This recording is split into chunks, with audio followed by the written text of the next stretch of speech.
매년 고난주간과 부활절을 맞이하는 나의 마음은 진정한 구원의 감사와 기쁨 대신 예수님의 고난에 동참하는 의미로 왠지 정숙하고 금식 기도를 함께라도 하거나 즐거운 것을 즐기는 것이 눈치 보이고 죄스러웠다. 그러다 부활절을 맞이하면 부활하신 예수님을 기뻐해야 하지만 진정으로 그 기쁨을 누리는 경험이 없었다.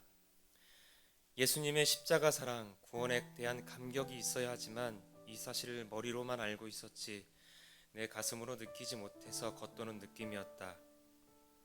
나의 신앙은 정체된 것 같았고 구원에 대한 기쁨이 사라진 것 같아 조바심이 나기도 했었다.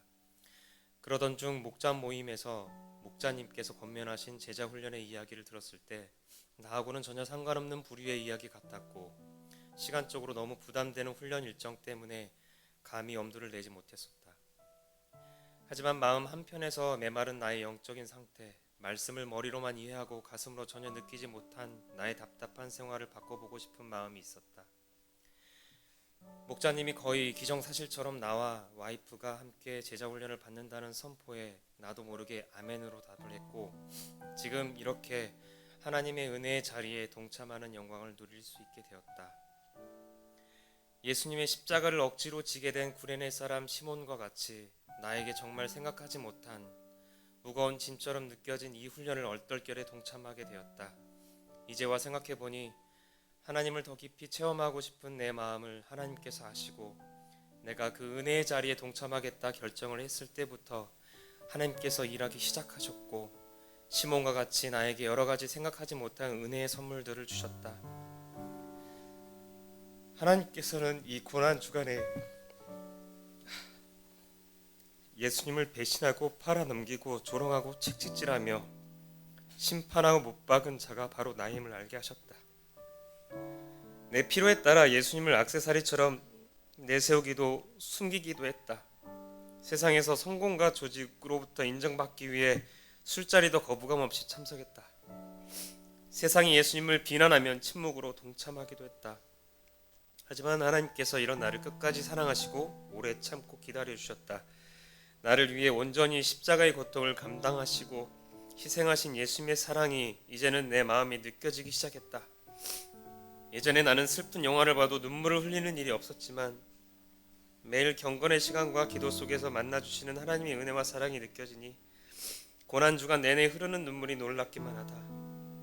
나는 없고 오직 주만 사는 인생, 내 의가 아닌 예수님의 십자가만 자랑하는 인생, 그런 인생을 동경하게 하셨다.